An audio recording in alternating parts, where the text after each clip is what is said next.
Hello friends, welcome to our channel Divya Mathshala. तो आज से हम स्टार्ट करने वाले हैं क्लास 9th की मैथ्स सीरीज।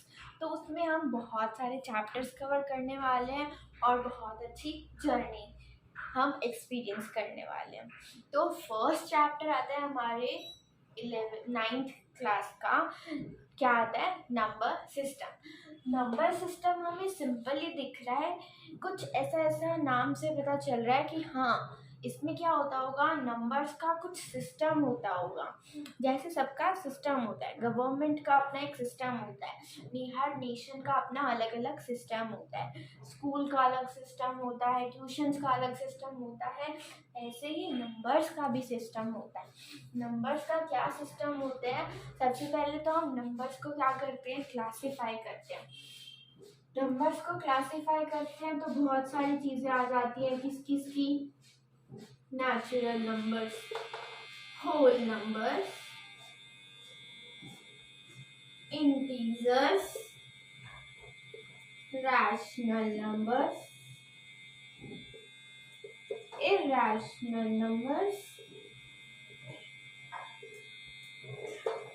तो नेचुरल नंबर्स क्या होते हैं? नेचुरल नंबर जो नेचुरल होते हैं मीन्स जो 1 से लेके अप टू इंफिनिटी तक होते हैं उन्हें हम क्या कहते हैं? नेचुरल नंबर्स कहते हैं। अब जीरो कह रहे हैं कि मुझे कहाँ भूल गए जब जीरो इंक्लूड हो जाता है नेचुरल नंबर्स में तो वो क्या बन जाते हैं? होल नंबर्स बन जाते हैं। और फिर हमने जैसे ही बड़े होते गए हमने क्या देखा कि हमारे पास क्या होते हैं? नेगेटिव नंबर्स भी होते हैं। तो नेगेटिव नंबर जब मिल जाते हैं तो क्या बन जाते हैं? इंटीजर्स बन जाते हैं। मीन्स नेगेटिव प्लस में होल नंबर क्या बनेंगे? इंटीजर्स बनेंगे। रैशनल नंबर्स क्या आ जाते हैं? रैशनल नंबर्स आ जाते हैं जिनको p बाय q की फॉर्म में रिप्रेजेंट किया जाता है। और जो p बाय q होते हैं वो क्या होते हैं? इंटीजर्स होते हैं, where q is not equal to 0। अब यहाँ पे आ जाता है इरेशनल नंबर्स। इरेशनल नंबर्स क्या होते हैं? इरेशनल नंबर्स का मतलब होता है जिनको p बाय q की फॉर्म में रिप्रेजेंट नहीं किया जा सकता। और p और q क्या नहीं होते? इंटीजर्स नहीं होते। उन्हें क्या कहते हैं? इरेशनल नंबर्स कहते हैं। इसकी फर्दर भी आ जाती है terminating, non terminating and all, बहुत सारे आ जाते हैं। ठीक है, तो इन सब को क्या कहते हैं? नंबर्स। ये सब क्या है? नंबर्स हैं। अब नंबर्स को बहुत सारी फॉर्म में रिप्रेजेंट किया जा सकता है, जैसे कि डेसिमल फॉर्म में हम उसको सिंपली भी रिप्रेजेंट करते हैं, फ्रैक्शन की फॉर्म में भी रिप्रेजेंट करते हैं। तो नंबर सिस्टम का एक प्रॉपर क्या होता है? चार्ट होता है। अभी हमने पढ़ा है कि नंबर्स क्या होते हैं, अभी हम देखते हैं कि नंबर सिस्टम में चार्ट क्या होता है।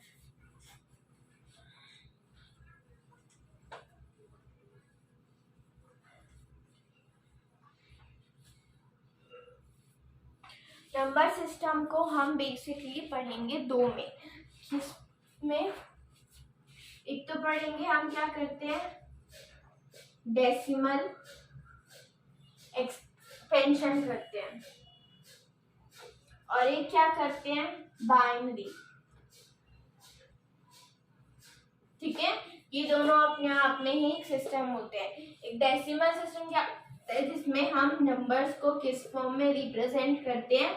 डेसिमल्स की फॉर्म में, जैसे कि 7.2, 3.3, 7.4, 9.11, 9.11, 6.33, 10.002, ऐसे हम करते हैं नंबर्स को। जब हम डेसिमल की फॉर्म में रिप्रेजेंट करते हैं तो क्या किसके अंदर आ जाता है? डेसिमल सिस्टम के अंदर।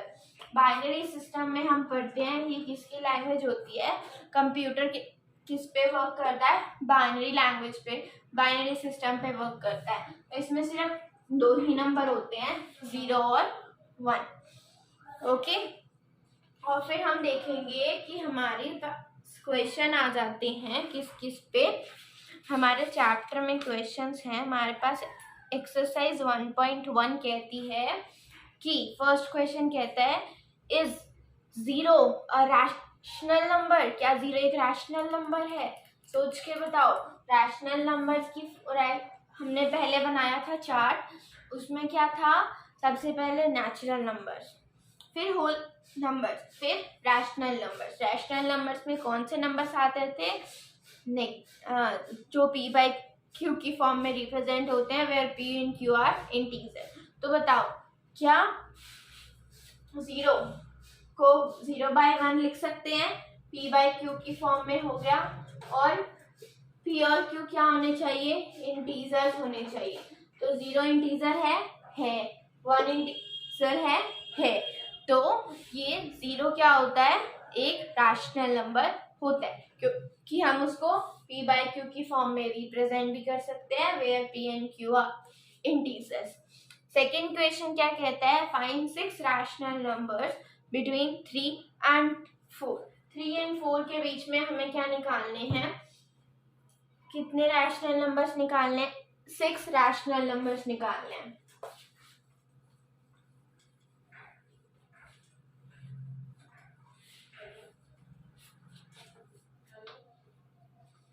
3 और 4 के बीच में हमें 6 रैशनल नंबर्स निकालने हैं। तो हम कैसे निकालेंगे? हमने 8th में फर्स्ट चैप्टर में एक मेथड पढ़ा था n+1 वाला। अगर आपने नहीं देखा है तो आप 8th क्लास के फर्स्ट चैप्टर वाली वीडियो खोल के देख सकते हैं, लेकिन मैं यहाँ भी बता रही हूँ। हम क्या करते हैं? दो नंबर को p बाई q की फॉर्म में लिखते हैं, और फिर n+1 मतलब जितने नंबर हमें इनके बीच में निकालने होते हैं, उसमें +1 करते हैं। जो नंबर आता है उसको मल्टीप्लाई भी करते हैं, डिवाइड भी करते हैं। कर दिया? यहाँ पे क्या आया? 21/7। यहाँ पे क्या आया? 28/7। इनके बीच में कितने निकालने थे? 6। अब देखो निकल गए। अगर हम 21/7 को यहाँ लिखे, 22/7, 23/7, 24/7, 25/7, 26/7, 27/7। हमारे पास कितने नंबर निकल गए? 6 निकल गए। हमें तो कितने निकालने थे? 5 निकालने थे। तो ऐसे ही हम क्या करते हैं? कितने भी नंबर्स निकालने हो, n+1 वाला फॉर्मूला लगाते हैं। n जितने नंबर्स हमें निकालने के लिए बोले होते हैं उसमें 1 ऐड करते हैं, उससे मल्टीप्लाई और डिवाइड करते हैं, और हमारे पास क्या आ जाते हैं? नंबर्स आ जाते हैं। और उसके बाद थर्ड क्वेश्चन में वो क्या कह रहा है?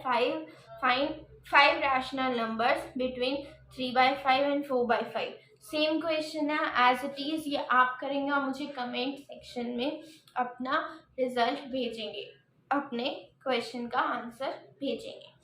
और अगर कोई डाउट हो तो वो भी कमेंट सेक्शन में आप लिखेंगे, तो हम उसको नेक्स्ट वीडियो में कवर करेंगे। क्वेश्चन नंबर 4 क्या कहता है? State whether the following statements is true और फॉल्स। हमें ये बताना है कि ये स्टेटमेंट ट्रू है या फॉल्स है। तो फर्स्ट स्टेटमेंट क्या कहती है हमारी? Every natural number is a whole number. हमने पढ़ा है कि ये क्या होता है? सबसे पहले आता है नेचुरल नंबर्स, फिर क्या आते हैं? होल नंबर्स, फिर क्या आते हैं? इंटीजर्स। उनसे बड़ा किसका आता है? Rational numbers. उनसे बड़ा किसका आता है? रैशनल। ओके, यहाँ पे अभी हम ये रहने देते हैं, ठीक है? इरेशनल नंबर्स का तो अलग से आता है इरेशनल। ओके, तो फिर हम क्या करते हैं? वो कह रहा है कि every natural number is a whole number. अब नेचुरल नंबर होल नंबर होगा, हर नेचुरल नंबर होल नंबर होगा, क्योंकि होल नंबर की जो सर्कल है वो बड़ा है और नेचुरल नंबर का सर्कल छोटा है। मींस होल नंबर जो है वो सारे नेचुरल नंबर कंटेन कर रहे हैं। तो फर्स्ट स्टेटमेंट ट्रू होगी। सेकेंड स्टेटमेंट पे मूव करते हैं तो वो क्या कहती है, एवरी इंटीजर होल नंबर, सारे इंटीजर्स, हर एक इंटीजर्स क्या है, होल नंबर्स हैं। तो अब देखो इंटीजर्स का ये वाला सर्कल है ना, और होल नंबर्स का ये वाला सर्कल है, तो ये जो एरिया है वो तो होल नंबर में आ ही नहीं रहा है ना, ये किस में आ रहा, सिर्फ इंटीजर में। तो उसका है कि हर इंटीजर होल नंबर होगा, नहीं जो यहाँ पे नंबर्स आएंगे वो तो होल नंबर में नहीं आ रहे हैं ना, वो तो सिर्फ इंटीजर में आ रहे हैं। जैसे कि नेगेटिव नंबर्स हैं, वो किस में आते हैं, इंटीजर्स में आते हैं, वो होल नंबर्स में नहीं आते। तो this statement is false. Third part आते हैं, every rational number is a whole number. अब देखिए हर रैशनल नंबर होल नंबर होगा। अब रैशनल नंबर का तो उससे भी बड़ा एरिया है ना, और होल नंबर का छोटा है, तो ये बचे हुए जो रैशनल नंबर है क्या ये होल नंबर होंगे, नहीं होंगे, क्योंकि होल नंबर तो सिर्फ यहीं तक है। तो ये भी क्या होगा, स्टेटमेंट फॉल्स होगी। हम क्या देखते हैं, एरिया के अकॉर्डिंग देखते हैं। ये चार्ट क्या है, ज़्यादा इम्पोर्टेंट है कि सबसे पहले सबसे छोटा एरिया किसका होता है, नेचुरल नंबर्स का, फिर होल नंबर्स का, फिर इंटीजर्स का, फिर रैशनल नंबर्स का। ओके, जैसे हम बड़े होते जाएंगे हम पढ़ेंगे इसके आगे भी क्या होते हैं, एरियाज होते हैं, जैसे कि कॉम्प्लेक्स नंबर होता है, इमेजिनरी नंबर्स होता है, बहुत सारे नंबर्स होते हैं, ठीक है। लेकिन अभी तक हमारा क्या है, यहाँ तक का एरिया है। एक्सरसाइज 1.1 हम कवर कर चुके हैं। नेक्स्ट वीडियो में हम आगे का टॉपिक कवर करेंगे। If you like our video then please comment, share and hit the bell icon for the updated videos. Thanks for watching.